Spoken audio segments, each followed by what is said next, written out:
call the meeting of Fayette County Council to order and pledge allegiance. I pledge allegiance to the flag of the United States of America and to the republic for which it stands, one nation, under God, indivisible, with liberty and justice for all.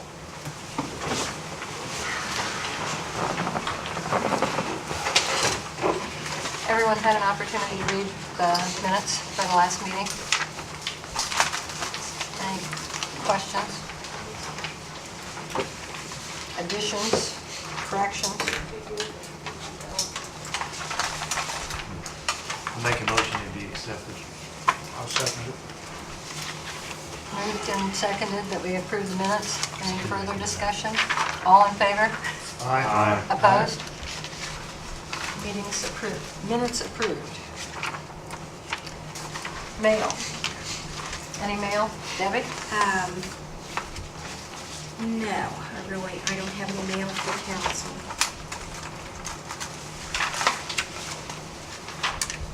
Anyone else? Any mail? Okay. County Attorney. Chris? Okay, I know there might have been some confusion on this, but any subcommittee that's appointed by either you guys as a council or Shirley, you guys need to post a notice of any meetings that they have. So they are considered a committee, even if it's not more than a forum. They're considered their own, kind of public committee. So just wanted to be clear on that. I apologize for any confusion in the past.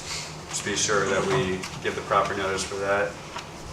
And I don't have anything else right now unless someone has any questions that would like to be addressed right now. Do you want to allude to what you delivered? It's kind of mail and? Okay, well, the mayor has set up a city economic development commission, and there's going to be 3 people on it, and 1 person is going to be appointed by you guys tonight. And that person just has to be a resident of the city and cannot have any other association with any other boards or committees. And they will be appointed at the first meeting, which will be August 19th at 6 o'clock, assuming we get one appointed tonight. Okay. Thank you, Chris. Anybody have That's questions for for Chris? one-year term. Right. Okay. And I mean, mainly it'll just be, they'll only have a couple, like 3 meetings. How many's on that board? Three. 3. One is appointed by the city. Okay, what actually does this commission do? They will be, well, let me get back to you on that. Sorry. But I think, you spoke to the mayor, right? Well, I think the first thing is to get the TIF project created, approved, in order to be able to sell the bonds for the loan the money to the new company that is wanting to move into this young facility. Is this the same group as Jogawaki or? This is separate from the redevelopment commission, which, and I believe, maybe Chris knows this, it's different pieces. I think that everyone was under the impression that that same group would handle the new TIF area or project, but that in case was not the case. And I think John Baker is the one that, in talking with our attorney in Indianapolis, Mr. Hall, the 2 of them realized that we would need a new one, whether that has to do with that it's strictly in the city limits, but that we would, Right. They it just would require. need a new, specific committee or development commission just for this one bond fund issue. That's pretty much going to be their main purpose. And then once they get that worked out, I don't really think they're going to have too much other responsibility for the year. That's going to be dissolved, and once that's handled, is that right? Well, I don't know if Soil it'll Commission. formally be dissolved, but that's why the mayor has chosen to. He was advised that they would need a separate commission to handle this. Okay. it was my thinking, and again, don't have confirmation of that yet either, and I thought might be in the ordinance, that when the bonds were finally paid off, there would be no need for that commission to continue in existence, so. So they stay in existence until the bonds are paid off, but each appointed person is only there for 1 year. That's right, and this would be one of the committees then that we would have an appointment for at the beginning of every year, like the other list. Okay. That's the understanding. Yeah, that's my understanding. I can double check and answer any other questions, or we can amend the minutes to make sure it's properly reflected. One other comment that I'd like to make, and thank you, Chris, for clarifying what we had on the subcommittees, but I would just ask that each of you that are chairing committees, that perhaps if we were to call Debbie, and that Debbie would then do the proper notification as you do on the other meetings, rather than us getting in trouble trying to notify. So if we are scheduling a special budget meeting or HR committee, if we'll let Debbie know, then we can get the proper notifications in. Okay? Yeah. It's like the other, I think it's 48-hour notifications, So 48 hours. I believe. Yeah. Yeah. Okay. Shirley, I've got one question for Chris. Okay. Chris, has anyone affixed a dollar figure to the amount of bonds that this TIF district is going to anticipate selling? I'm not sure if I'm sure there's some sort of number. I just don't have that information right now. I can talk to John and get that for you. But Have you heard any discussion about that, Shirley? I have not heard. I've heard discussion of creating the TIF, but not the amount. Okay, yeah. I think everyone will be interested to know how much debt could possibly be accumulated there before we go too far, you know? Well, and I think Dale brings up a good point too, but of course, the whole idea of the TIF, if I'm correct, that revenue would go to pay off those bonds instead of coming to the county general for a tax income. So that's part of the TIF agreement and part of the negotiations to bring this business to town. Also, there's the question too,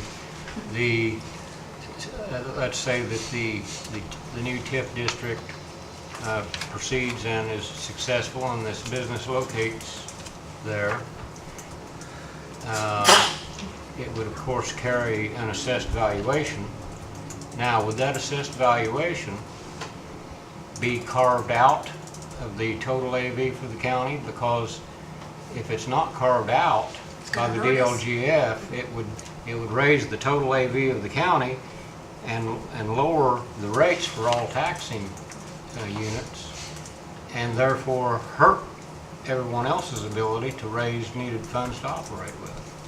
I can't give you a solid answer. I mean, it's a pretty technical area of the law. That's why they usually outsource with a guy, Rick Hall, to advise him on that, and I'd have to ask him about how that would affect taxing or the value of the property for taxes. Okay, well, As I understand, you guys are just appointing one of the members. This is a city commission. It's a city of Connersville. That'll obviously affect the county too, but that's why I don't have all these answers for you. I apologize. well, that's not necessary, Chris, and I may be getting ahead of myself on this whole thing. These are questions that I'm going to have Okay, yeah. about this whole operation before we proceed too Okay. far, you know. Mhm. Madam President, as long as we're talking about it, I suggest that we go on with the appointment. Okay, that's a good point, Mike.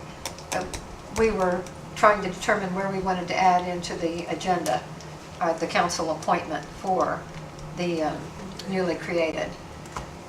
Do we have, I know we've we've bantied about several names. I have a suggestion, Madam President. Yes? Stacy Fox, owner of Reedman's Floors, I think she'd be good. She's a local business owner, I think she'd be a good representative on behalf of the county. Could I have that as an official? Make that as a motion to appoint Stacy Fox as the representative for the EDG group on behalf of the county. Can I have a second? Anyone?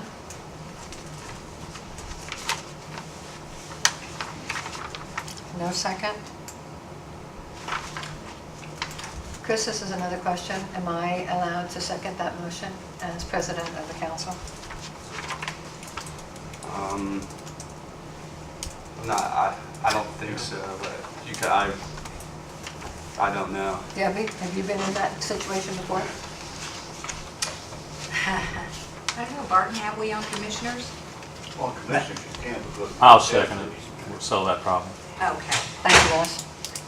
Okay, so it's been moved and seconded that we appoint Stacy Fox to the newly created Economic Development Commission for the city of Connersville to act as our county representative. Any further discussion? All in favor? Aye. Aye. Opposed? Motion carried. Thank you.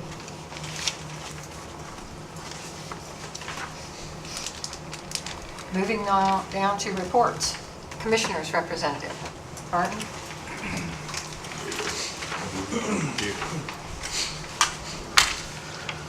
We haven't had a whole lot of activity. Today we did authorize Diane Grant to apply for a grant for the Senior Citizen Center, which we do every year. Passed a contract for Ann Frost recording from the recorder's office. We've got a problem with the front steps out here on this new addition. The steps are deteriorating, and Bill Gray is trying to get somebody to give him a quote on repairing those. When they was first put in, they was poured where water accumulated on the steps and freeze and make them slick, and then someone come along and put a little skim coat on top of them to bevel them down, which that doesn't work because the skim coat won't hold on there, and that's all flaking off. You can just take your finger and flake it off. So whether we're going to have to pour new steps or there is repair for those is yet to be determined.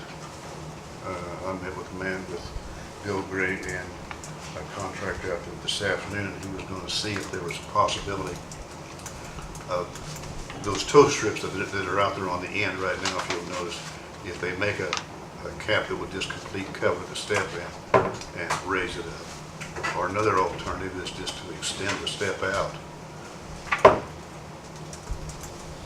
It would be one step farther out, and then you could pour on top of both those others. The other option is tearing all those out, and that's a humongous project.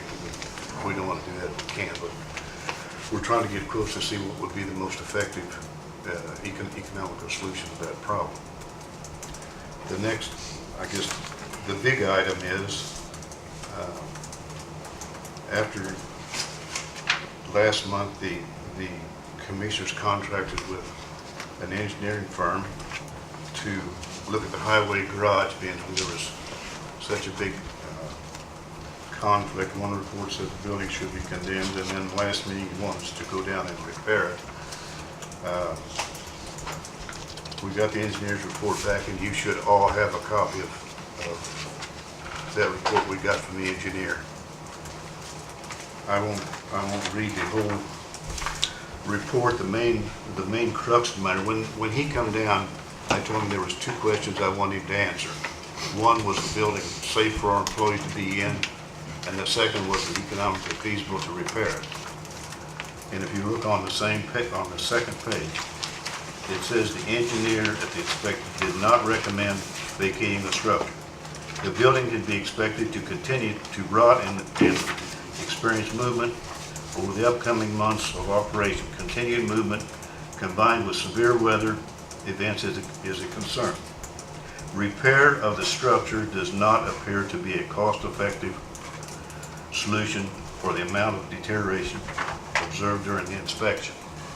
And what he in his report, he listed what all he found wrong with it, and it goes from one end of the building to the other, and he states in there, you know, if it was just in one section of the building, possibly you could repair it. But it's from the north end to the south end, over where the offices are, it's popping up concrete in the sidewalk where it's settling over in that area. So his recommendation, or his answer was it's not fit to repair.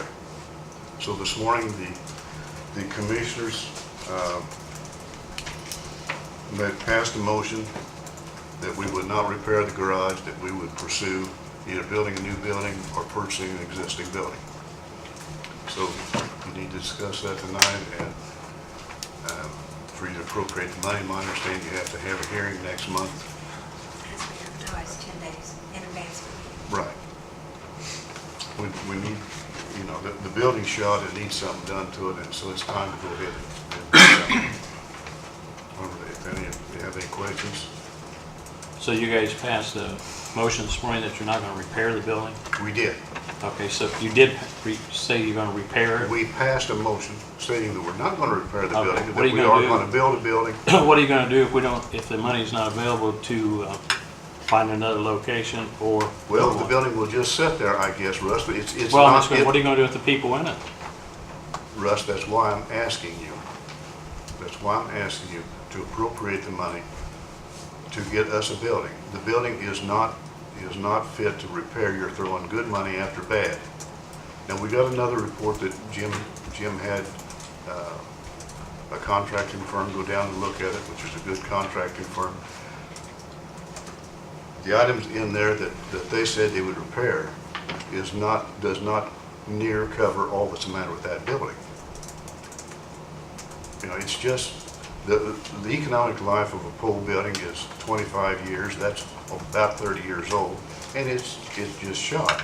You've got the trusses are shot, the purlins, the trusses are spongy, the purlins are rotted, the poles are rotted off, the concrete's settling, the sidewalk on the south side of the office, it's got places where it's popping up on account of the concrete settling over there. There's just too much to repair.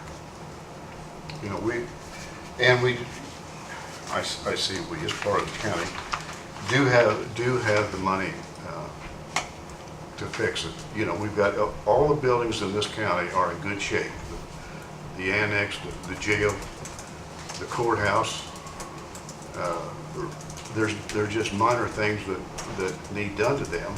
The garage has been a stepchild for years, it seems. I mean, it's just been let go and to get everything else done. At the end of this year, according to Debbie's figures, you're going to have about $1 million in accumulated fund. Accumulated means accumulate the money in anticipation of paying for a large project when you get done. There is a couple other places where we can get part of the money, I think. We're getting some extra money, and some extra MVH money this year. I think you can get $100,000 out of there. We have in our edit funds, in our accumulated capital improvement fund, we have excess fund. Money's been put in there over the years that wasn't spent. Part of it you was putting in there for Carbon Motors to pay their utilities for 3 years. That was an agreement that Fayette County had made. So there is extra money in there, and I think you can get $100,000 out of there. I talked to Rick Hall this week, and he said if it was a capital improvement project that you could, it's a stretch, but you could call that economic development, just the way that the city is calling the swimming pool a capital improvement project. So that'd get $200,000, which if you took $350,000 out of the cube fund, you should be able to get the building built. And still leave a substantial amount in for other unexpected. Right, like I say, you're going, at the end of the year, you're gonna have a balance of, in even figures, $1 million in the Cume fund.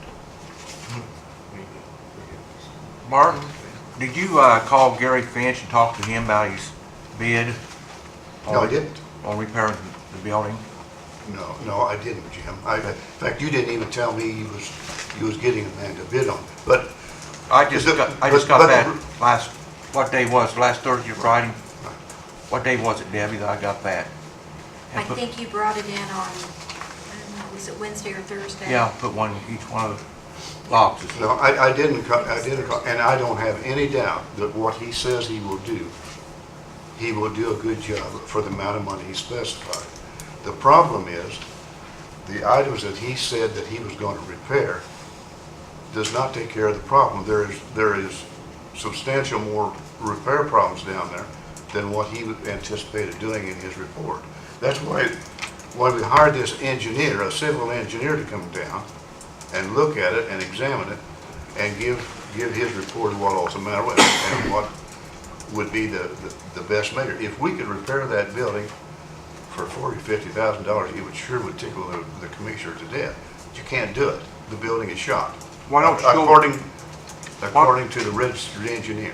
And I don't know whether your contractor is a registered engineer or not. I don't know. I think that company knows a little bit more about that building than your engineer, because they built that building down there. They might have built it, but Yeah. a registered engineer is a registered You engineer. have to go by what the structural engineer says, and then you bring the contractor in. You don't bring the contractor in and then the structural engineer. The structural engineer dictates what has to be done. You know, But he did not say, your engineer did not say that it couldn't be repaired. the engineer said that it would not be cost effective. That in plain language, that means you'd be spending good money after bad. It'd cost more to fix it than what it's worth.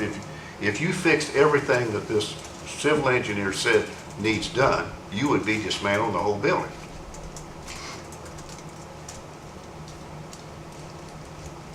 Miles said, 28 of those posts have to be repaired. Yeah. Yeah. That 28 of them. that's what he said, but what I'm saying, Jim, is there's a lot more things need repaired than what Miles Richmond planned on doing in their estimate. He didn't mention a thing about the truss, and he didn't mention a He's thing not about, talking about the purlins or anything in there. He's not gone up there and checked them.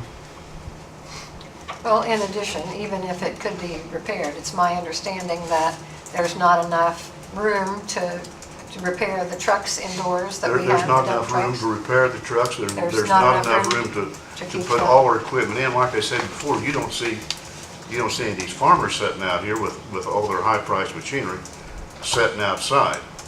We bought 5 new trucks last year. One of them is $145,000. You don't want that, all that, the grader's $350,000. You've got a lot of dollars down there. But there's not a highway garage around here, I think, puts all their equipment in at night. Well, the only thing they leave out probably is the snowplows and stuff like that. Most of them around here Our don't have. garage, you can just get one decent-sized piece of equipment in there at a time to work on. That's it. Well, it's not even so much about the equipment. I know we're talking about the safety of the building. We're talking about the structural integrity of the building. Right. Put all And the that safety aside. of Put all that people aside. in it. Yeah, Put all the- that aside equipment. The The building building, is not the structurally building sound. at this time is shot, and if you're going to replace it with a building to satisfy your needs, you need a bigger building than what you have. And we're not talking about the highest price thing we can get outside of the office and the garage. The rest of the building will be open front, just like what we have down there now. At what cost? I've had estimates of $500,000 to $600,000. And like I said before, when I was here before, on the interior build out, the office and restrooms and stuff like that, I have talked to the school and the building trades. It would be interested in taking that on as a project. We could build the building and have them do the interior work for a classroom project. Would benefit us and them both. You know, I don't know you don't know exactly what it's gonna cost until you get your architect, draw your plans, you put it out for bids, and you see what the bids come in. At that time, we can see what the bids are, we can see what we can get existing buildings for that would meet our needs, and then decide which is the most economical way to go. One thing I'd like to correct that you stated, you said you had a civil engineer, you had a structural engineer come in, correct? Right. Okay. I just wanted to clarify that. And like I say, you all have the report, you can read what he had to say. I got a question for Dale. Dale, on the budget for next year, how much money is being placed in the cume cap? How much are we going to be able to put into the cume cap? Well- Have you gotten that far yet? Cume Cap has an annual income, say $150,000. So right now we have a balance of just almost $1 million there right now. Yeah.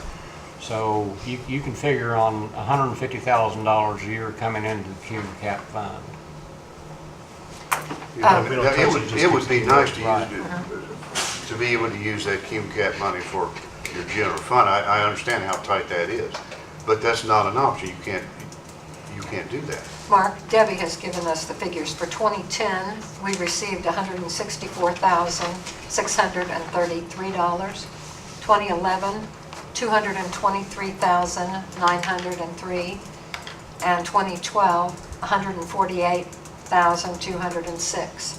I don't have the number for 2013 because we're still in 2013, but like Dale said, the average. And so we can see it was really probably a little bit more than that for the last 3 years prior to this. What you're asking for, you've mentioned that you thought you could accumulate about 200,000 from other funds, leaving a balance of 300,000 to 400,000 from the cume cap fund. That's what I'm saying. Which with your 150,000, we basically replenished back in 2 to 3 years. And like I say, I can't imagine any catastrophe that you would have with the rest of these buildings that would take more than what you're going to have in the cume funds. I have calculated this, if we take 350,000 out of cume cap, and we need to have that camera going, we could put that up there, but our current balance in cume cap is $968,340. Our estimated fall property tax revenue is $63,777.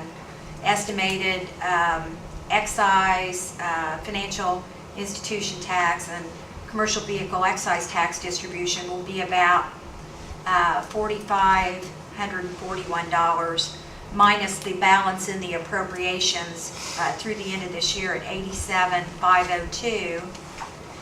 And I think 20,000 of that then is in an appropriation for remodeling costs that may not be spent. That would leave, and then if you took out 350,000 for a building, that would leave you a balance just shy of 600,000. And then next year's property tax revenue, I put 148,000 estimated, and then the excise tax, FIT, and see that at about 9,500. And I think the budget estimate that was turned in by commissioners, 140,000. That'd leave you a balance next year of 616,655 in cume cap at year end 2014. So it would not deplete the It entire wouldn't cume deplete it cap. down to zero or anything like that. I mean, I appreciate Councilman Wolf's effort to try and save money. I think we all want to save money here. We want to be frugal with it. We want to make sure we're spending our money in the right places at the right time. But I stand by my comments of last month. We need to do things right. And we've done our due diligence here. And it's proven here that there's too much work that needs to be done to this building than just simply repairing it and replacing 28 posts. You know, obviously, you know, he could go back, he's got the engineer's report, he could come back and submit a new proposal and so forth, but I think you're gonna find that you're gonna spend a ton of money, because even with that, I question that amount of work could be done for that figure. Right. And I've been in construction most of my life. Thanks. The other two commissioners here, if you want to hear their opinions on this, not me just standing up here saying I want a new garage, you know.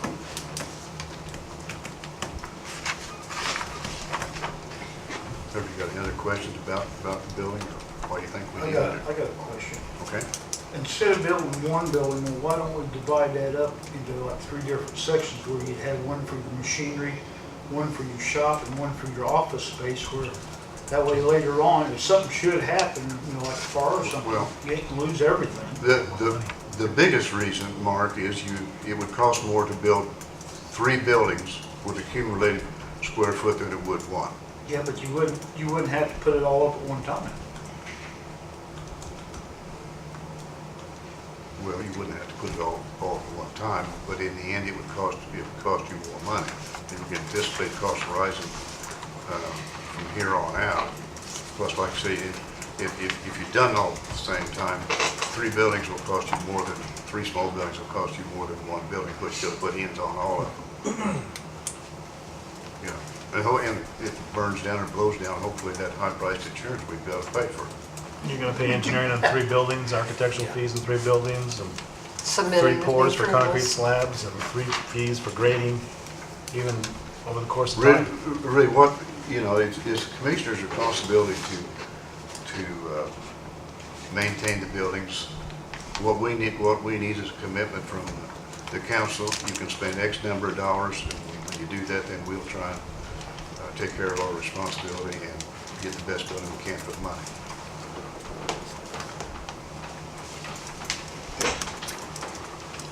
Question, can we make any kind of commitment on this matter without a public hearing? No, I think what you're going to have is a public hearing, which you'll have to advertise and do that next month. That's what I I thought. mean, you can make a commitment, but I don't think it'll hold water. You have to have your public hearing. Right. Well, But if there's anything more to be discussed about, or anything you want to know, I'd like to know it now, you know, if there's anything I need to find out, or. now, I think this report from Butler, Fairman, and Seifert is adequate from their viewpoint.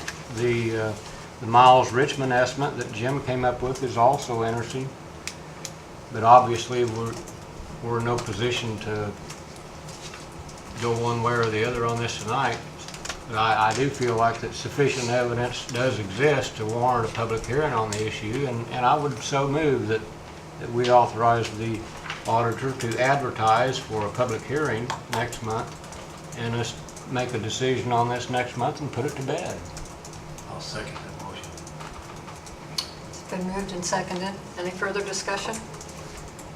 All in favor? Aye. Opposed?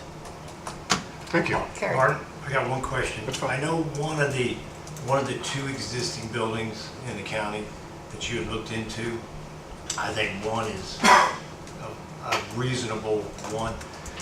Do you think that is his bottom dollar he'll take for that building? I don't know, and you know, until I get a commitment from the council on money I can spend, I'm in no position to go over there and negotiate with them. Okay. Like I said, I mean, he gave you a figure, right? he did give me a figure. Okay. But I feel like if we're gonna do this, we need to go through the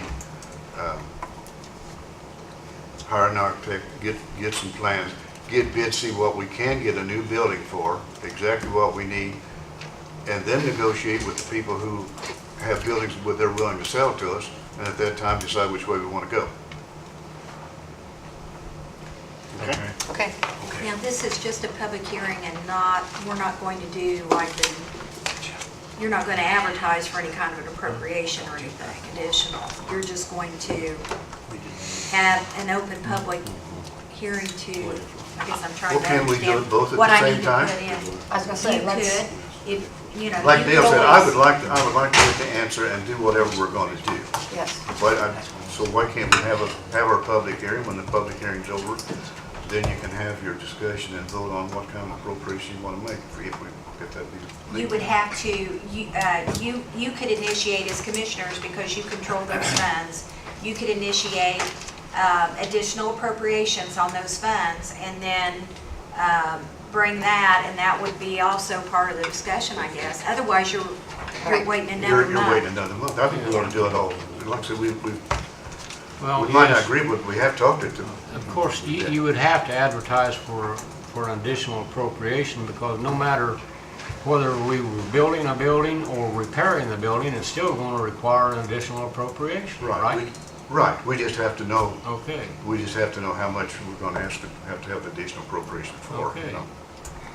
Yeah, But I see no I reason not to assumed do that it. was a given, but I should Not, not I assume see that. no reason not to do it at the next meeting and do both of them. Like Dale says, get her answer and go on down the road. I think we're all in agreement with that. Okay? Thanks, Bert. Okay. Debbie, what's the chance of you getting us the Indiana code on the cume cap? What that money can be spent for? Yeah. If I'm not mistaken, I think that can be Yeah, spent for some. I mean, I've been looking into it. From what I can tell you right now, it can be spent on all sort of public buildings, like a courthouse or like a courthouse parking lot, airport, or school stuff. Just public buildings. But the code's really long, and I didn't want to. I want to narrow down the statute and have a more general.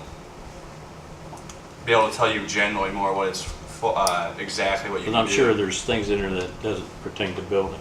That we can There apply is, for. yeah. Well, I I will know- tell you, Russ, that, as we all know, Rick Hall wrote this statute for this edit funds which we're operating under for the courthouse. And I took the liberty of Debbie and I calling Rick the other day and asking the question, could we take funds out of here? And his comment was, it's kind of a stretch, but you could call that your excess funds. You could call that capital improvement projects that would Yeah, that would you're fit talking about under it, I'm economic talking about development. cume cap. You're talking about I have. I'm talking about cume cap. I Cume have- cap. I have checked on cume, because I asked State Cume Board of cap's what I'm Accounts checking. I know, I'm last not year. talking about the edit. last year when council wanted to take, I think, insurance, and it was suggested, well, that needs to be taken out of cume cap. And I was told, no, that could not be taken. She said, capital, it's in the word, cumulative capital development, anything. Now, I think engineering cost in support of getting to a capital project would be allowed cost also. But I was told by State Board of Accounts, you're talking capital projects. The code that I've seen, there's certain things in there that can be done with that cume cap instead of just all buildings. There's stuff in there for your computers. Yeah, There's stuff in well, there for that an is iTech, considered equipment. your iTech man. Yeah. Well, That you can pay out of to loosen up this general fund. but we, They told me no, I'm just going by what the code said. Russ, we're trying to take care of some of the computer We can pay and salaries. the IT problems out of our edit funds, if you'll Yeah, notice. but that can also be taken out of cume cap too. I Well, mean, they can. I'd like to see the, huh? Yeah, they can, but that's why. I'd like to see that law if we can I've get Chris? that. I've found it, and I wanted to have a better grasp of it before I just came out and said. It'd be easier almost if you had an idea, but if you just want everything that you can use it for, I can provide it. Well, I'm give just, you the code. what I'm saying about cume cap, not only capital improvements, but there's certain things in there that, in that Indiana code, that if we can use it for something else, it'll loosen up this general fund. So Chris, could Since we're gonna you be digging get into us that. the But what I'm relevant trying sections to- of You're the talking about it, code? Yeah, it's. Well, what I'm trying to A copy for say each of is, us? we're trying to work where we can take I think some of I those have that things you're same talking here. about out of edit Tell funds, you the truth. so that you can have it in, leave the money in the cume fund, or leave the money in the, and free up money in the general fund. County. We're trying to do all we can out of that. And that's why I called Rick Hall and asked him about taking the money out of a capital plan for a portion of this. We have money in there that's been put in the capital improvement plan that has not been spent, and it's really not in there for a project now. Those projects didn't happen, so it didn't get spent, so it's still there. Expenditures. Okay. Okay? Debbie thinks she has the relevant codes there, and between Debbie and Chris, we can copy that out to each of the council members so that we have that before the hearing. Okay, will that satisfy Russ? Would Yes. that be all right? We had copies ahead of time That's fine. before the meeting Cume cap, that's Okay. fine. about the Kim County. Okay, Okay, thank you. thank you. Committee reports, Dale. Budget Committee has been meeting every Wednesday, and we had hoped we could finish our work last week, but we're going to have to meet again tomorrow evening at 5 o'clock, Bob, and finish our work and have some recommendations formulated for the full council before budget hearings start. So Bob, tomorrow evening will be the last meeting for the Budget Committee for this year, I hope. And Dale, as we go through the budget hearings, is it your intent to go over where the different recommendations that you and the committee have come up with as we have the schedule for the budget hearings? Debbie, I know you've been working on the budget hearings since Dale is giving his report. And I wanted to have, what I typically do is, you know, I make up a notebook for everyone with pertinent information and all. That has been slower coming together, one thing because I've been working with the budget committee and working on a lot of other things too, but I will have those for you by the end of this week and we'll deliver them. Or if you want to stop in and get them, however you want to do that, I'll have those ready here in a couple days. Sharon's working with me and we'll get that. And the those nailed schedule down. for who's... We already have that schedule for everyone that basically is over a budget. It has signed up for a time. And we pretty much scheduled, we have a little bit of a gap in Monday afternoon, but then we carry that forward to Tuesday, and then hopefully we'll be finished up Tuesday by noon, and then you can start looking and making some decisions. The other thing too, I think important, we don't adjourn the meeting. We start the budget hearing on Monday, and I think it was advertised for 9 a.m. So you don't adjourn the meeting at the end of Monday, you just, what's the word? Recess. You just recess it until, and you give a time when it's going to be back in session, you know, at the time you adjourn it. So we'll carry forward from there. Okay. The minutes said August 12th at 8:30, so... We did say 8:30, but then when I was with Wayne, I think we ended up writing down 9, and I did see there was a discrepancy between the minutes. Okay, so... Probably be a good idea to be here at 8:30 so we can get going for sure by 9. I think the first, your first appointment with someone is at 9. So it's advertised for 9. Well, I think we're all anxious to hear from your committee, you and Dale, you and your committee. I think if Councilman Winnan and Councilman Nobby and I have any luck tomorrow evening, we'll be able to complete our recommendations and have those ready to give you in print before start of the hearings Monday. Okay, we've got our work cut out for us next week. Anything else, Dale? No. Okay. Russ, anything new on? No. Stay away from me. Moving on to unfinished business. Debbie, have you heard anything about, and maybe Adrian, the $5,000 that we were going to reapply for a grant for payment? I think that was something we talked about in the minutes as well. For what? For the 911. I have not heard anything on that, and I have also received a call from WTH, who has our GIS system, and there was something about, some of that was supposed to be paid through a grant, and I've been trying to get with Adrian and find out more about that too, so. Okay. And I think I told Dale I was going to talk to him too, but... Was that something Adrian was going to do? Well, Adrian asked the for the FEMA grant, for the weather portion of the system.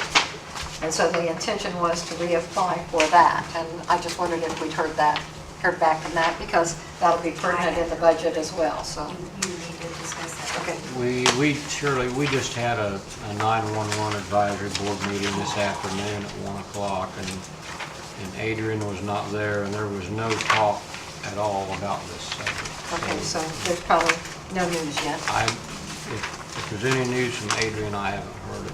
Okay, I'll make it a point to call Adrian and see if we can at least get that answer before the budget discussions begin. Okay, new business, set date for non-binding budget reviews. Is that what we're,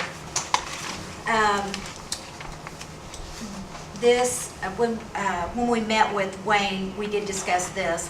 The school, the city, the townships, they get their budgets ready, and then the council does non-binding budget reviews on anything that is, how is it, Dale? It's anything that's It has to be under the growth quotient.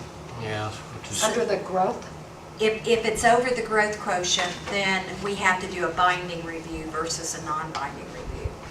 So it's just a part of Indiana code that we have to do, and that's a part of all the other units' budget process, that they have to get approval and non-binding review from us. So in order to give them time to get their budgets together and advertised, and to get their boards to meet, make decisions on budget, we had thought that if we did it 2 weeks after the September, where in the world is calendar? Right, here's one. Yeah. You want September? Yeah, if we did it, Our meeting is September the 3rd. meeting is the 3rd. My thought was if you did it met on the 17th, that give them time to get everything done. They have to be done by October 1st. And the council's meeting is October 1, and that is not, they have to have it done by then. So that would not allow them time to have, to get everything done. So we have to do it prior to that. So I just suggested the 17th, just, mid-month, but that's up to whatever So this would be a special you meeting would want to do. to review. Yeah. And they would have then, that gives them enough time to get all the information to us. Yes. Will we see that information prior to that meeting so that we can discuss it, or Yeah, will they bring it? they turn their budgets and all, they start turning those in to the auditor's office towards, the end of August. I haven't seen any of them yet. 17th September, is that, any issues with that date? Or if you want to push it later, whatever, just so we have it done by before October 1st. what we don't want to do is rush the other taxing The units. units, That's- correct. I have no What's the idea. library, will they be Uh, ready by then, when they're having their budget hearing? Well, the next library board meeting is a week from tonight, and I don't know, They haven't advertised yet. I haven't seen it yet. Okay. They just met with Wayne, they just got done with Wayne last Friday. And there's certain publication requirements they have to hit, Right. Have to have the first notice 10 days prior, and the second notice 3 days prior, a week later, so.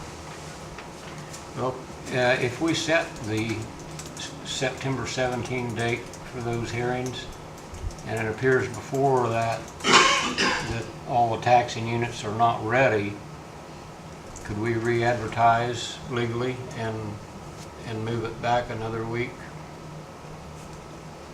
Well, we only need 48 hours notice for our meeting to consider the non-binding reviews. Oh. They're the ones that have the 10-day requirement for their budget hearing. Yeah. So I don't know, I don't have Maybe any it'd be better to idea. make it later then. I don't have any idea where the trustees and the school system is in their budget process. Could you have that meeting on the 17th and then just recess it if they're not ready, and then re-adjourn when they are? I don't know.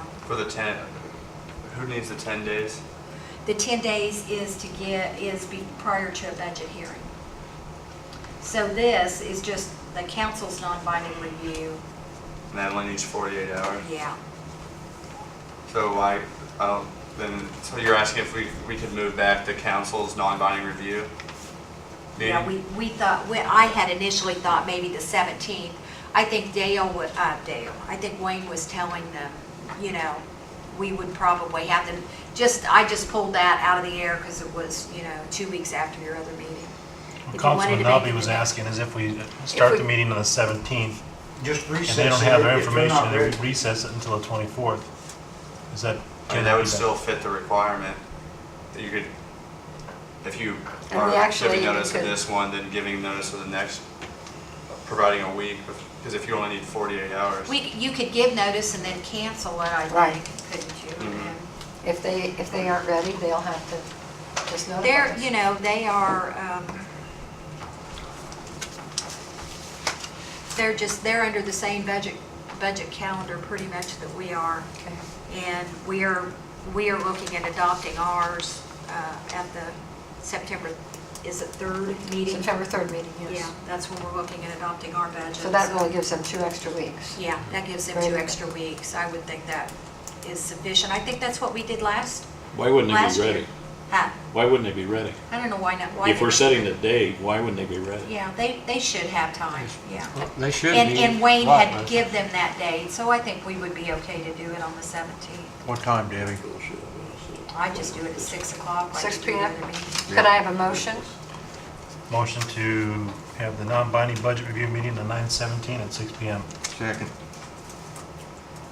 It's been moved and seconded that we have it on the 17th. Any further discussion? All in favor? Aye. Opposed? What Motion time was carried. that again? 6? 6 p.m. 6. Who seconded that motion? I did. Mr. Wolf. Just, Okay. We took care of item B, an appointment. Additional appropriations. Highway. Jay, you're first.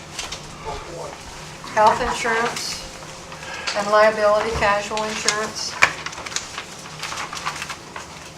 When I did the budget last year, I had more in the budget, and I figured I'd be closer to this, but when we cut it back, I didn't realize it would be this short.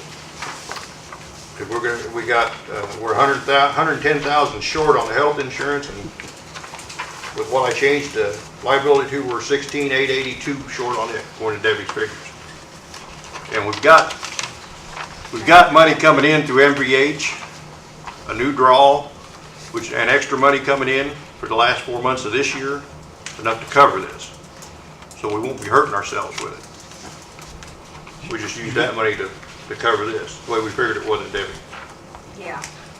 Jay, you have enough to cover the 126 total? With the new money coming in on the MVH, we pull it out of it, because we're gonna average, what, 40,000 a month coming in? And in my budget, I don't have enough to cover this. We've already got the first additional Yeah. notice. We were concerned about that, when that was going to come in. So it would have been nice if we could have used it for something else, Yeah, but yeah, but with the insurances the way they are, they just kind of, this one for the health insurance really caught me off guard. I hope it's not a harbinger of things to come with the health insurance this year. Really. Question, Jay, what is the percent that the county pays versus the employees on the health care? Do you know? 85.15. Yeah, County pays 85.15. 85, employee pays 15. If you want any information on that, Mark, I have the rate sheet and all. Okay.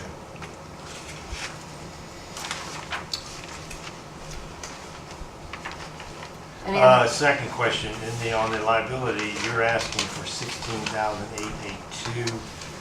The present balance is 40,000, it says. Yeah, it's gonna come in at 56,882. I raised it 40,000 last year, anticipating it being higher, but I didn't figure it'd be this much higher. He didn't have time to advertise for that because we just found out what the rates were. We didn't have time to get it advertised for the last meeting, so. And we Remember took care of when all we the shifted all others. that money around last time? For county in general. County general? Have you got the bill for this? We had to pay it to secure our insurance and have it binding, because it went into effect 7/1. I know all insurances go up. Was it ever questioned what was the reasons these went up? It was discussed at the At last the meeting. last meeting. Okay. Oh, that's right. Yeah.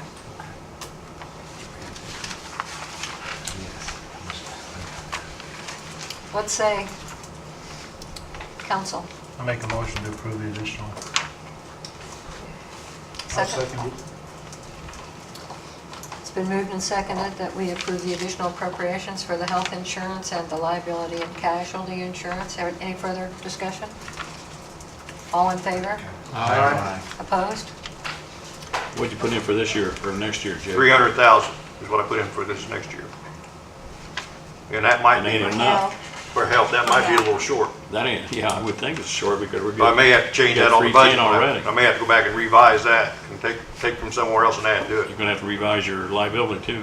Yeah.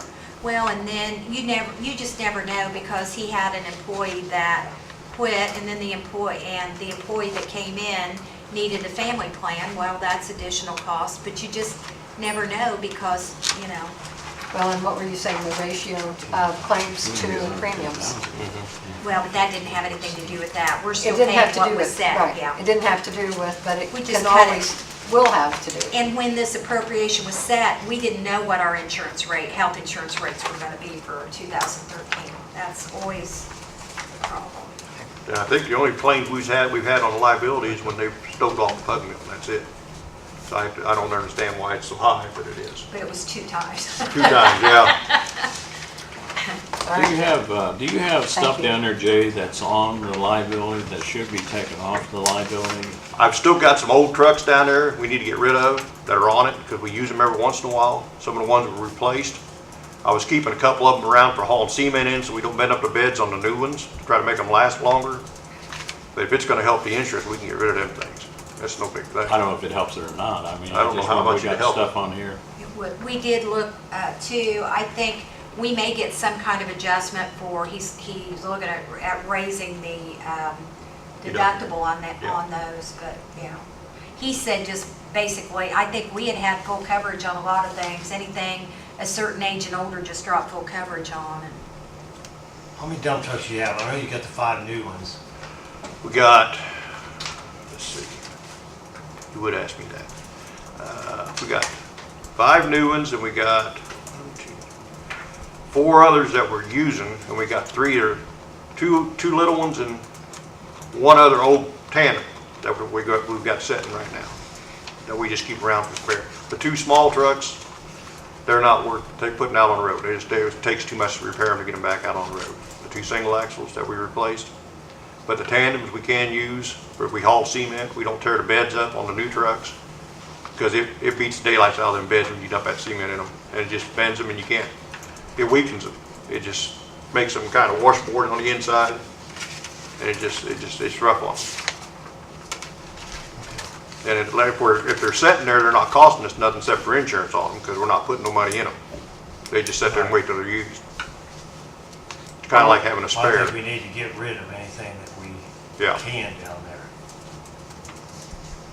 Well, Are those single axles ones, are they on the insurance? I think they might still be on it.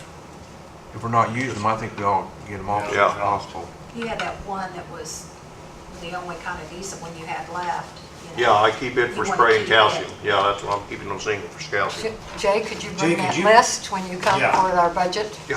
Bring Karen? that list and what you use and see how many we can drop off. Okay, I can do that. Thank you. Shirley, volunteer here, he has a transfer request in too. Could we do his transfer so he doesn't have to stay all night? Or will that bow your minutes up, Debbie? Okay. Okay.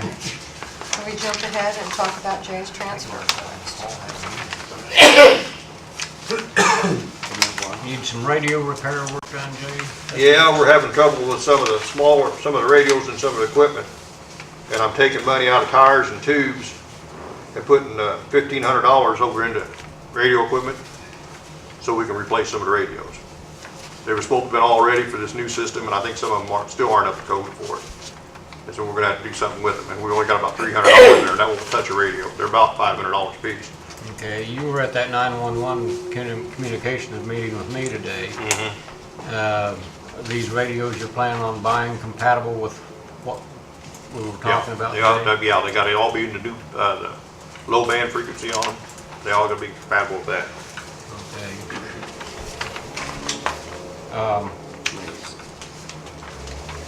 I'll move to approve this transfer request to the highway department for radio repair. Second it. Been moved and seconded that we transfer for the radio repair. Any other discussion? All in favor? Aye. Opposed? Motion carried. Thank you. Okay. Did you get both of them? You also have one, a transfer. The in transfer for the unemployment insurance unemployment insurance is the very back. in the highway. I didn't, well, We're getting back in yeah, here. that's right.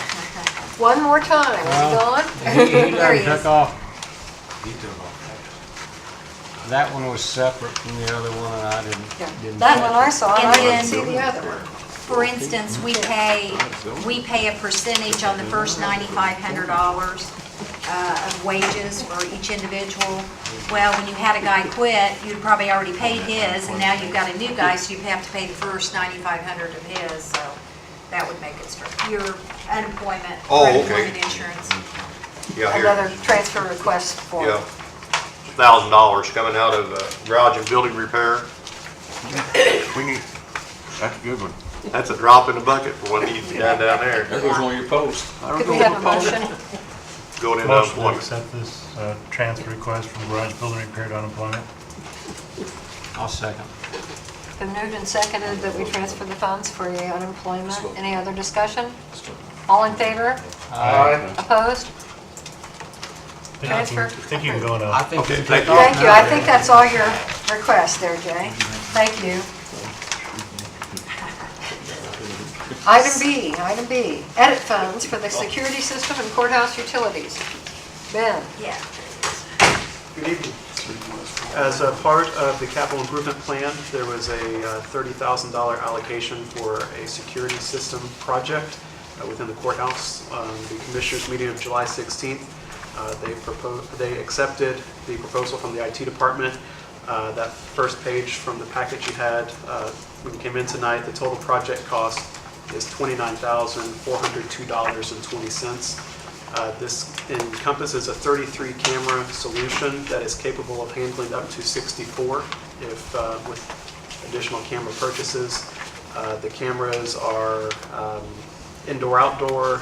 Some of them are indoor-outdoor. Some of them, they're all day-night, fully capable of recording in zero lux illumination with the IR LEDs.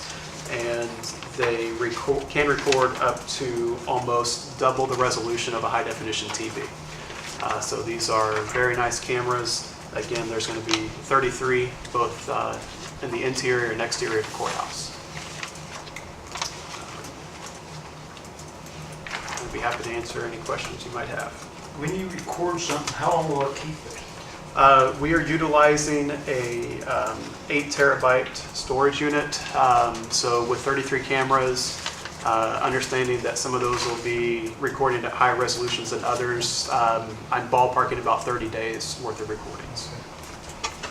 We won't really know for sure, Mr. Nabino, until we actually have it up and running and see, but the calculations that I did were about 30 days worth. The computer that you got specified in your Dell 8700, is that something that we're repurposing, or is it a new computer? That'll be a new purchase. It'll be a 4th generation Intel i4 processor, I think 16 gigabytes of RAM, and the 8 terabytes of raw storage. Okay. Ben, you were talking earlier, I think in the commissioners meeting, not today, but earlier, how many camera spots you have delegated so far? You've not, Yeah, I apologize, I didn't have that on that sheet. We have 33 cameras that Okay. we're looking, do you have spots already assigned for each of those 33? yes. Okay, okay. There was some discussion about the possibility of adding new cameras to the system, and how much, It is approximately $350 per camera. was there some kind of, Jay is gone now, but the idea that maybe we would like to have a camera down at the highway garage? How far away from the It had- courthouse? Is that, I don't even know if that's possible. I thought you're the one to ask. Sure. It is not out of the complete realm of possibility. You'd have to utilize something called a virtual private network to establish a link between the two buildings. That would cost $300 to $500 for the hardware for that. And then $350 per camera at that point. You need a switch down there, another $200 to $500 depending on that. So $2,000 and you could get a couple cameras going. Okay. Well, I know that's something. Does that- any of these cameras go in the annex? We have not slated any, Mr. Seidel, but again, this is fully capable of handling up to 64. So if we want to look at that, we could definitely do so. And this is all going to be in your office, right? The Monitors? The monitoring station will be in my office. The server itself will be in the upstairs server room, behind a locked door. You can access this remotely, I imagine. Yes. There was some discussion about giving the jail access to the camera system for remote viewing, but any external remote off of our network viewing, we've not really had a discussion with the commissioners on whether we want to open that up or not. There's obviously some security risk anytime you open up that port, so. I'll move to approve the courthouse security system as approved through the 2013 capital plan. I second it. It's been moved and seconded that we approve the $30,000 requested for the security system. Is there any other discussion? All in favor? Aye. Opposed? Motion carried. All right, thank you very much. Thank you, Ben. Item C, Pauper Attorney Fund.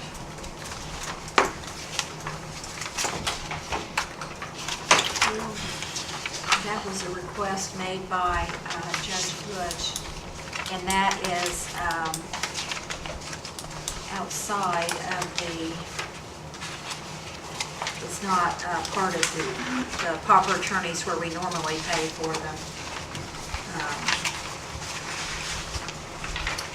And there's this. There is a public defender fund, and that is the balance of that 24,504.49 is the balance of that public defender fund. During budget,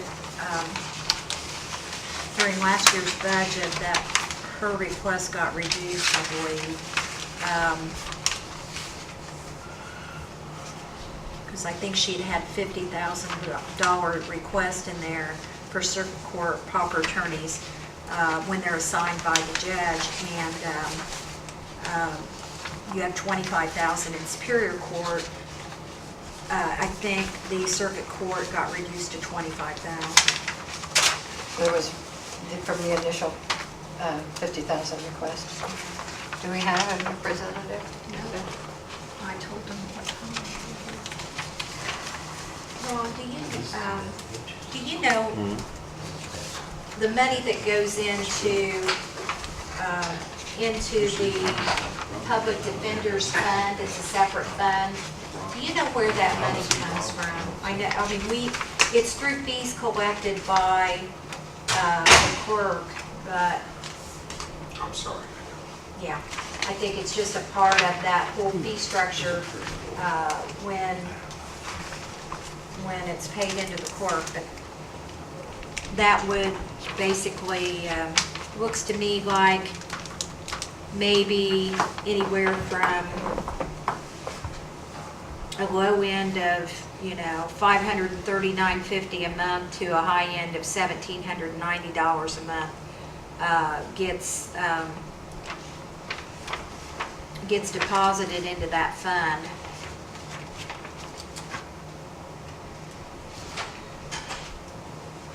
Okay. Any thoughts, questions?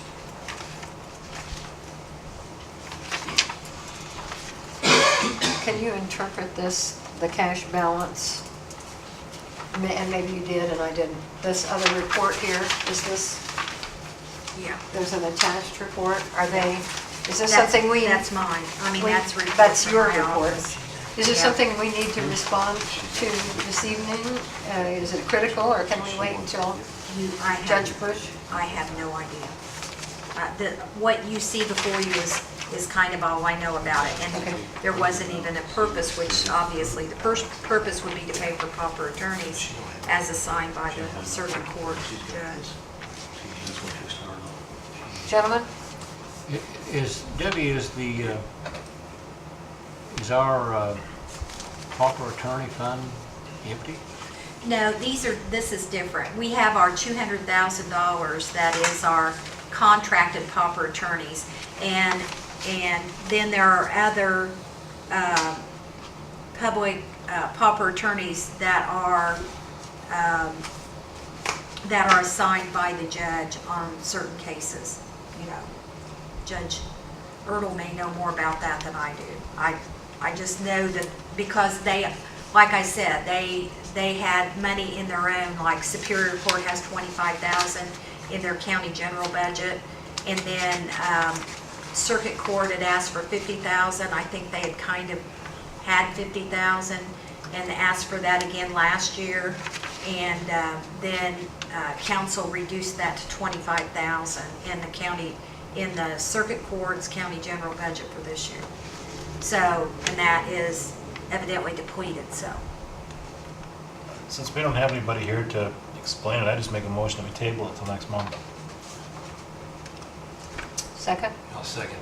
It's been moved and seconded that we table the request for the additional money for the Public Defender Fund.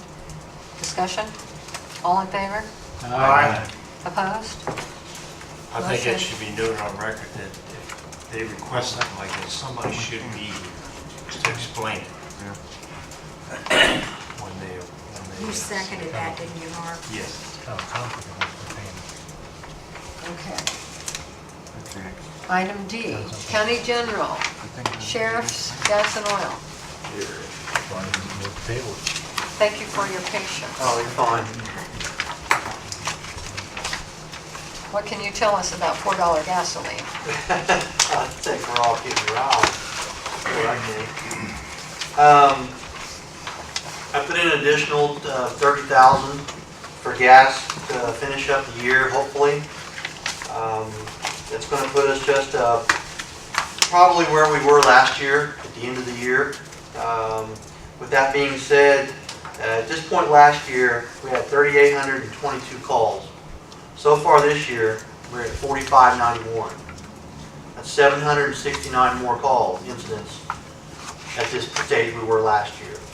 Our arrests are up by 24 more arrests than over last year's time. Last year we had 339.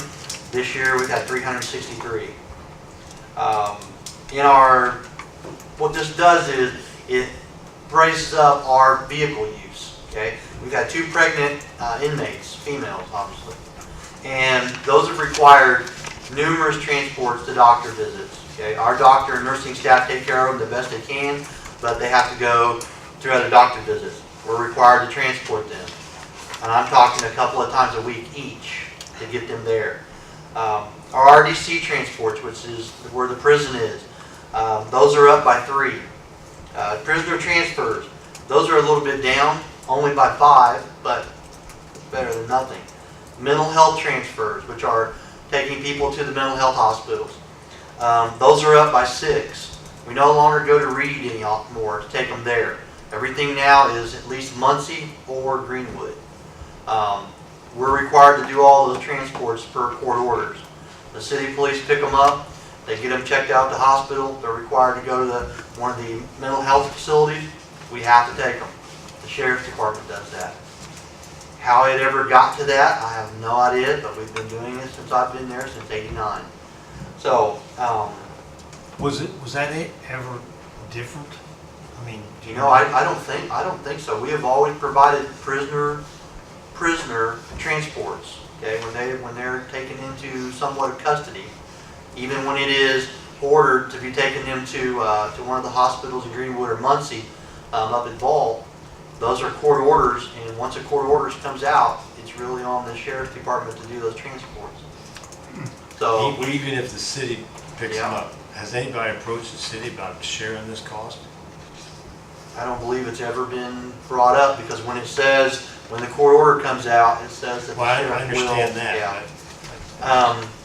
but I don't think it's ever been brought up, so, It is I was gonna ask that is, is a can thought. we build them back? what bill the person, Bill the no, person. we can't do that. No. Good. tell the criminals to turn themselves in, so you Well, don't run so much. you know, we talked about it today, we were talking about, we're like, you know, we're 700, we're almost 800 above where we were last year, and this summer has not been hot, extremely hot, compared to other summers. I don't know what's going on, people. I have no idea. We like you guys. Yeah, that's it. Yeah, that's it. You get too good a service. But, well, maybe that's it. But I don't know what other answers to give you guys. The cars are running about $5,000 a car per year for gas. Okay, that's about $13.69 a day to run one of the vehicles. Okay, it always seems to come up with this whole argument of off-duty driving. Okay, I got it from a guy the other day, and I was glad I got it. Yeah, I welcome those, because I've talked about this to anybody. He said that he saw one of the cars in Richmond at the mall about 3 months ago. And he said, I really just don't think that's fair that I have to pay for that gas. And I said, well, I understand your point, but he told me who the officer was. And I said, well, that officer's been there now for 18 years. And he's making about $15 an hour. And the job you're doing, you're making $34 an hour, and you haven't been doing it for 15 years. I said, do you understand the pay difference there? I said, if we were making better money, maybe we wouldn't have that use for that. But I said, those cars are part of the pay. That's been the argument from council since I have been here, that those cars are part of their benefit package, so to speak, and part of their salary. Hence the, I don't want to use the word crappy salary, but low salary. So when we got done talking, he's like, well, all right, I got nothing else to say, because that's a pitiful wage. And I said, well, it is a pitiful wage for what he's doing and the time he has on. But to run those cars at $5,000 a car for the year for gas is to me not extreme. My wife drives to Richmond almost every day to work. She drives a Chevy Cobalt. And it cost us, I did some figuring today, it cost us about $2,500 a year to drive that car to Richmond every day. And it gets 28 miles to the gallon, almost 30. So taking this, the gouging we get on gas already, that's about half of what it costs to run a police vehicle for the year. I mean, and we run it, that's about 70 miles a trip for her. I have guys that will run 150 miles in a night on duty. And it's not like they're out here just running them up and down State Road 44 just for the fun of it. I mean, we're on call, obviously from our call volume. I know it's a lot of money. It's $70,000 for gas, and it's a lot of money. But we're running 14 vehicles, okay? 14 vehicles. We don't shut down on the weekends. We don't park them all after 4 o'clock. We're not in that kind of business. We're in emergency services. We have to be there. When the phone rings, we have to go. There's no excuses. No, we can't make it. Well, we can't. There's never we can't make it. Okay? We have to provide service. You guys, everybody else, we're in the law enforcement business. We're in the jail business. We just as well take hold of it and ownership of it. That you got to have a jail. You got to have a sheriff's department. We have to have police officers to respond to the calls. They can't do it for free. So, I know the gas is a lot, and we have tried to cut it back and put some restrictions in place. I think they're working, but like I told you guys before, when I got hired on in '92, I could drive that car anywhere. Anywhere, not just the state of Indiana. So, restrictions have been put in place. We put them in when I took over. after gas got up there ridiculous, you know, we're sort of conscious of people having to pay $4 a gallon. And we're not passing that on to the taxpayer. Okay, we're conscious of that. My guys buy gas. Almost every one of them have a personal vehicle. So it's not like it's their sole means of transportation. Okay? The cars and the gas is what it is. I don't know any better way to explain it. But I would, you know, I've talked to some other sheriffs on their gas budgets, and they're wondering how I'm getting it done for, you know, last year we got it done for $64,000 for the year. I'd like to be there again and be less than, you know, give you back some money, we would hope. But I don't want to come back here in November and say, or December and say, hey, I need another $9,000. I will if you want. I like seeing everybody and talking to you guys. But to me, I don't know how you really work on your guys' budget if you're only going to piecemeal it and dole it out each month. Sheriff, I have a couple questions for you. Good. A couple things. First of all, I want to thank you and your deputies for the efforts that you guys put in. You guys put your lives in harm's way each and every day, and it is a crappy salary. I'll just say it. I know what they get paid. I've talked to some of your sheriffs. They've been there for a number of years, or your deputies, and they do a great job. You got good guys working for you. If we could give them a raise, I would be all for it. Sure. Unfortunately, we can't. Are you able to enter into any kind of a contract with any of the service stations in town to get your gas at a certain rate, or do you do that now? We already do that now. We met with Barton and I met with, and Debbie met with Harvest Lane Co-op back 5 months ago, that we could get it on with the county highway. Well, on their rate. Well, once we got sitting down talking to him, I was in a better rate than they're getting. So, thank you. So Their rate was on yeah, diesel. I had a better, yeah, that's it. And we were killing them on regular gas to where I'm like, well, I think maybe county highway should switch to my rate and let me negotiate that rate. Because it's not very good. So does that hold from January 1 to December 31? How is that? If they will not lock into $2.84 a gallon, they will not do that. It can fluctuate anywhere to $1 each direction. Yeah, they Well, have a needless to cost say, escalation in It there. never hedges down. Right. So they're covered in their negotiating, their bidding. So we buy it at Speedway. That's where we get it. There's pump stations all over the place. We can get to them any hour of the day. When the weather gets bad and everything, we go to Code Orange or DEFCON 4, whatever we go to shut things down. They're open. I don't know how, but they're open. So we always have access to that. It's worked out great as far as billing and stuff. They've been fair when we call. That's where we get it. So I think it's the best deal we can get. I don't think anybody can come in here and say, well, we'll give it to you for $1.97 a gallon. There's no way they're going to bid that when prices jump up 70 cents in a day, and then we lower it back down 30 cents, and then we think we're getting a deal. So you guys buy gas just like we do. So is it safe to say, for the public's general knowledge, when we see you at another gas station in town other than Speedway, that they are in fact paying for their own gas? Well, odds are high you're not going to see that. Marathon takes our card, so sometimes we get it at Marathon. Okay. If you try to get gas over at this Speedway, you take your life in your own hands and crash into somebody. It's crazy. But we go to Marathon and the one's on 30th. So, cars that go out of town, if they go out of town when that gas is up to $3.70, $3.80, the guys have to put their own gas in to drive that car to Richmond and bring me the receipt. Okay? Needless to say, that cuts into that, cuts that down. Okay? They're obligated. We have rules in place that they're obligated to have their radios on and their guns. They have to respond to emergencies if we call.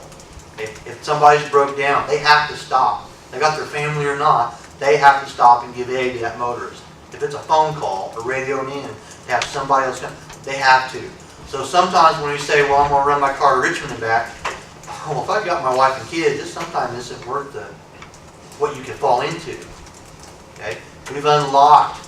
We should be keeping track of the vehicles we've unlocked this year Okay, so far. that's a question that I have.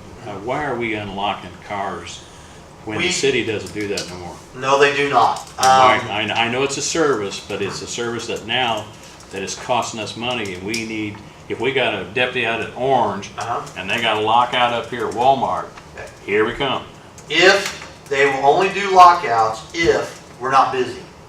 Yeah, I know, but Yeah. but if he's out of Orange and he's just on patrol, and we Right. got a lockout up here at Walmart, Right. He's gotta wait. it's time to really look into that, Billy, and say, I'm sorry, we want to do it, but we can't do it.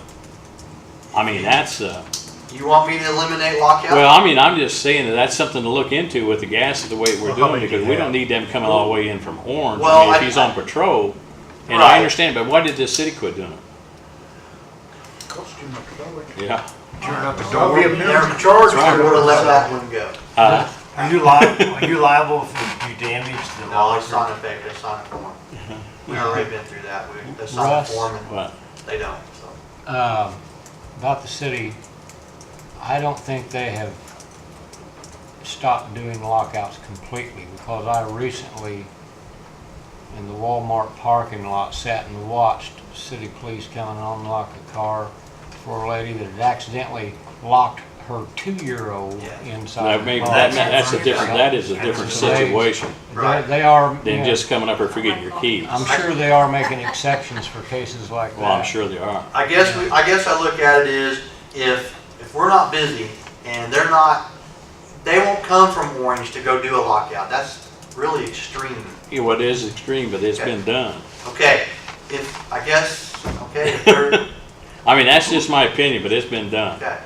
Well, I believe it, okay? Yeah. Because I think as far as service to the taxpayers, if I can provide a lockout service to them, and it's not really inconvenience us, I'm not sure what the downside is, okay?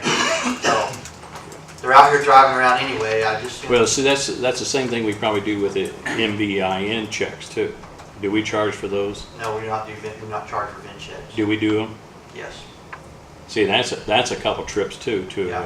for, if he lives at Orange, you'll drive out there to do that for a check or Yeah. whatever. I mean, there's just things that, I know that's a service that we want to give, Right. but if we can't afford to give it, then we got to cut back too. Well, Because you're in here begging for gas, Right. and well, I tell you what, you give me the word, Nah. we quit doing VIN checks and lockouts, you just give me the word. you got to talk to your commissioners about Yeah, that. that's not our Oh, call. okay. But we recommend that. Oh, I mean, Well, we think I'm not gonna stay at it. have them tell me not to do anymore, and I'll mark them off the list of things to do. We do this as a training. And then the other thing, Billy, I'm sure you do this. Council's budget Now, on your goes, gas for your property people tax that caps, and are we're driving going your to do cars, to and when they buy a tank of gas, when they got their family in their This is a cars, transfer, so we can- now there's a record kept of that, right? Where he's purchased that gas with Beth over there, He has the receipt, a receipt they that, bring me everything, and they can't leave town unless they call us. you control that, right? Yes, it's really cut it down, because I don't think they want to fool with it, and I don't think they really want to pay the whatever gas it is from here to Richmond. So if you figure, if it's 4 gallons of gas, and you're talking $16, Well, Okay, for instance, you would have a deputy that would say, if we would ask Beth, this deputy that, if, for instance, we say, car, I don't know what your numbers are anymore, Right. but any 21 or 20, I think you're 21. right? Whatever your numbers bill are, is $30,000. how much gas has this guy bought individually I'd this have- year? I'd Could that say- be, could she pull that up? I don't know if she has that or not. I would think she has. I'm gonna say it's slim, because why they don't want to do that and they don't want to use their own money. But the question that the public tells us, let's say, they see him with their family in the car, Oh, yeah. and Yeah, and that's also when they're in town. I mean, they do have their families with them. And again, when we have one person on duty every hour of the day except for 6 hours, we have to count on them being in those cars and being available to provide us help, okay? Especially in the evening time, because we only have one guy on. So, especially if we're about 6 hours a night, we have 2, but Just do me a favor. How much does your 15-year deputy get paid annually? Ballpark. what's Bobby making? Bobby's a max, 38 maybe?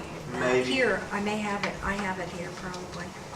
Depends on what deputy is. Your highest paid deputy makes 34,039. That's Bobby Reveley, and that's For 15 years. That's 17 years. 17 years. I mean, I think we got to educate the public too, a little bit too. And, these guys are putting their lives in harm's way, and you compare what the city's getting in comparison to them, Not 34. it's not even close. It's not even close. You're talking to the choir here, Mike. It's I know, it's I been just- brought up for years. I'm just saying if we can We're help way- educate them. We're way underpaid, there's no doubt in I our understand. mind. I But when understand. we're out here struggling for money, we gotta cut corners any way that we possibly can. Right. And if we can give these guys raises, I'm for it. Everybody in the whole Well, I county don't- system needs a raise. They figure up, I think the state police has a figure on those cars at about $4,000, almost $5,000 a car is what those are valued at. If we figure that on, say we figure that's their package, In and I'm benefits. spending $5,000 a year per car on gas, so what are they funding their own gas to patrol the county, so to speak? I mean, is that not correct? They're worth $5,000 a year of off-duty use, and I'm paying $5,000 a year for off-duty and patrol and transport, 20,000 miles a year on transports. They're paying, so they're sort of funding their own gas to patrol this county. What are we transporting them with? We now have a Crown Vic, or 2 Crown Vics. Both of those, one are pool cars. One does process service part-time. The other one is our car we use to run back and forth to the hospital. We have a 08 Chevy, not a Malibu. Not a Cycle. Crease?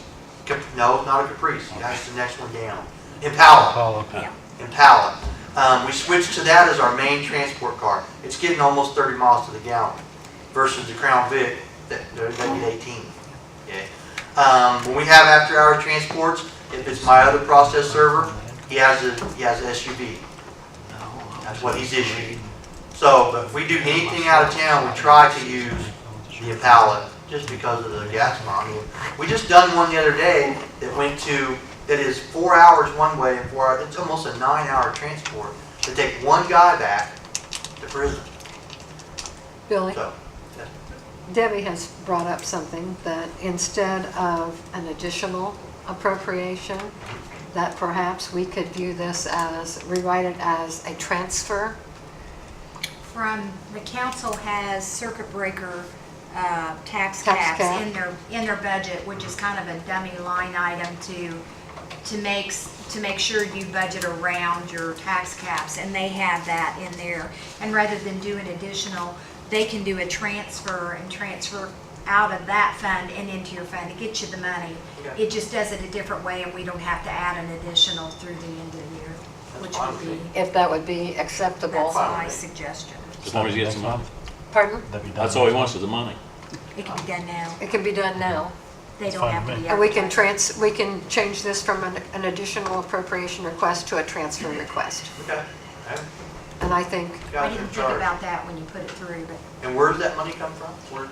there is a line, last year we put a line in county council's, it's in county general's county council budget. And we tried it that way last year to put into, because you're never going to get the money that you end up on your tax levy because you've got the tax caps. It usually amounts to about $500,000 in county general's budget.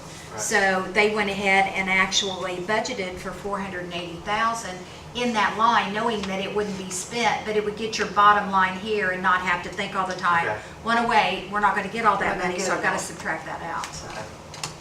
So. Because so, I guess I see coming, just looking at the past years in the past, I mean, we're gonna have, there's probably gonna be some mechanical money needed before the end of the year. I would think that's gonna run out. And because when I submit the budget, last year I put in for 65,000 and it gets cut to 45, but that's fine.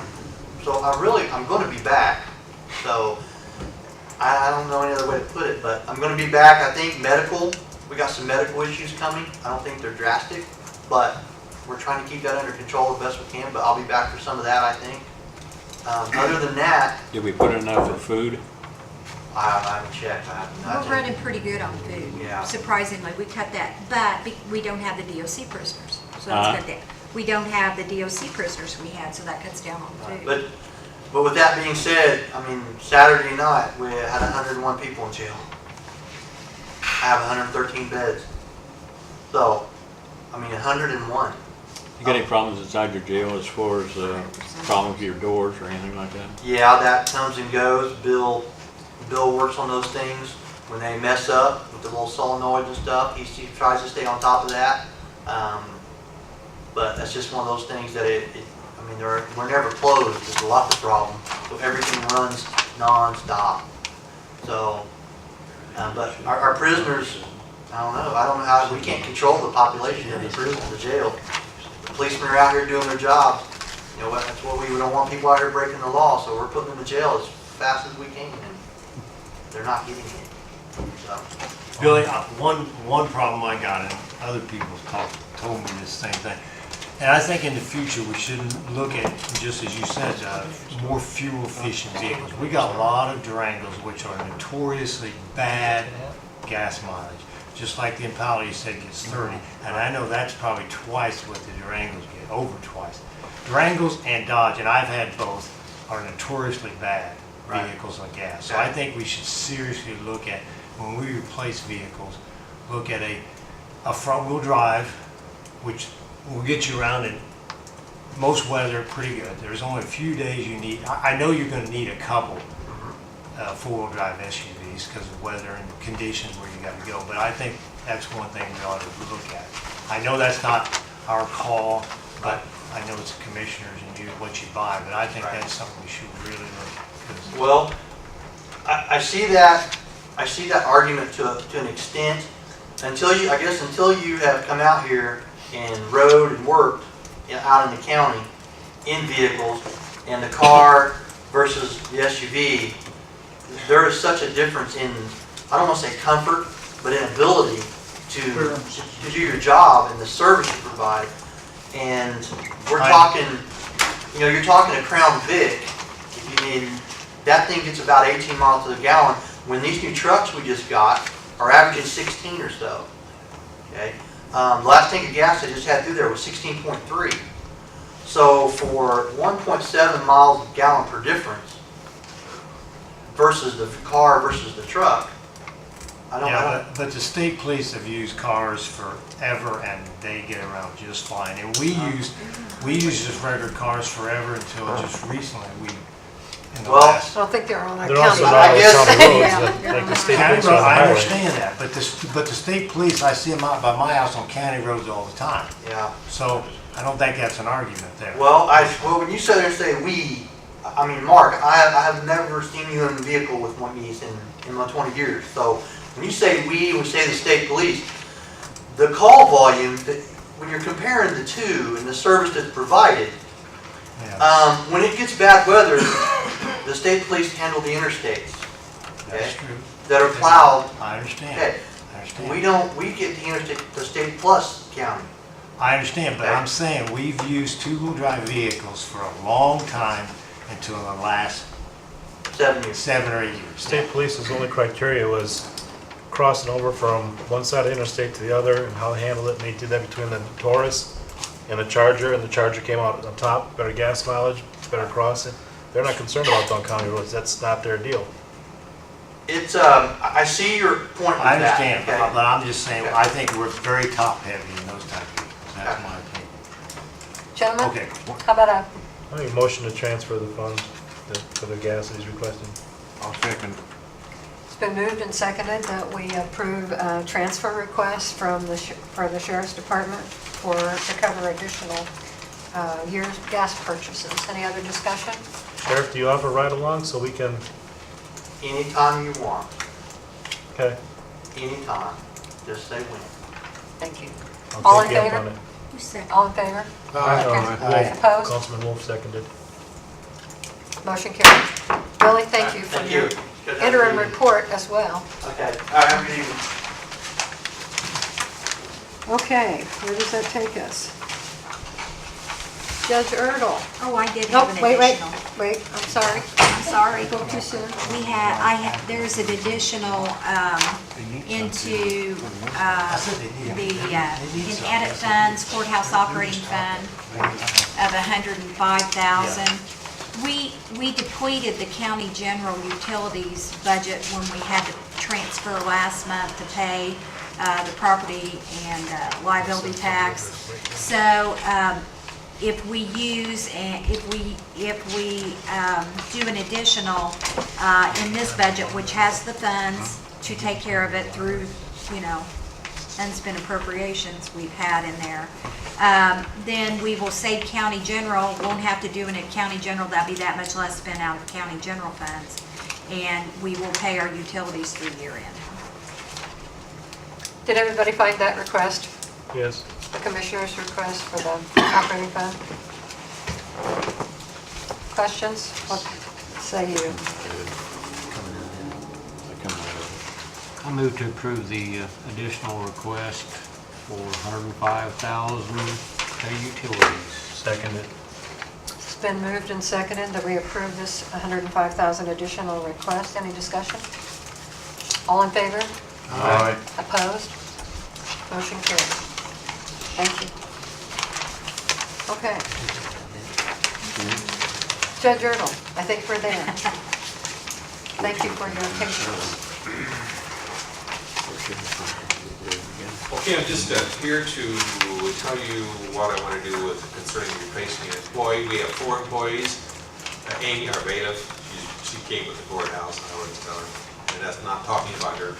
And then number 2 is our court reporter, that's Sandy Novak, and she's still there. She's been on sick leave for a couple weeks, which has been very difficult for us, but I'm not talking about her either.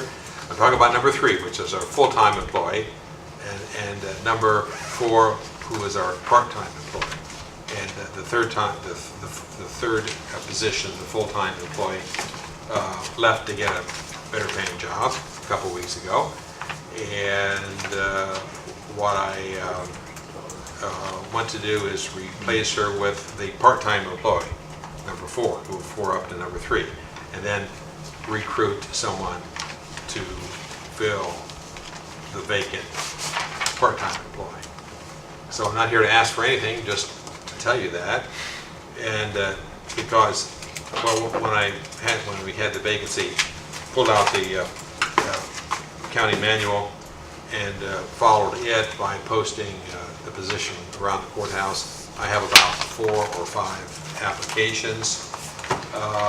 Then I found out that judges aren't subject to following the manual, much to my surprise. And I have that on good authority from Indianapolis. But I'm still basically following the manual. I want to replace the number 3 full-time, who's gone, with the number 4 part-time, who's there now. She's been there, she's Angela Gibson. She's been there 2 years.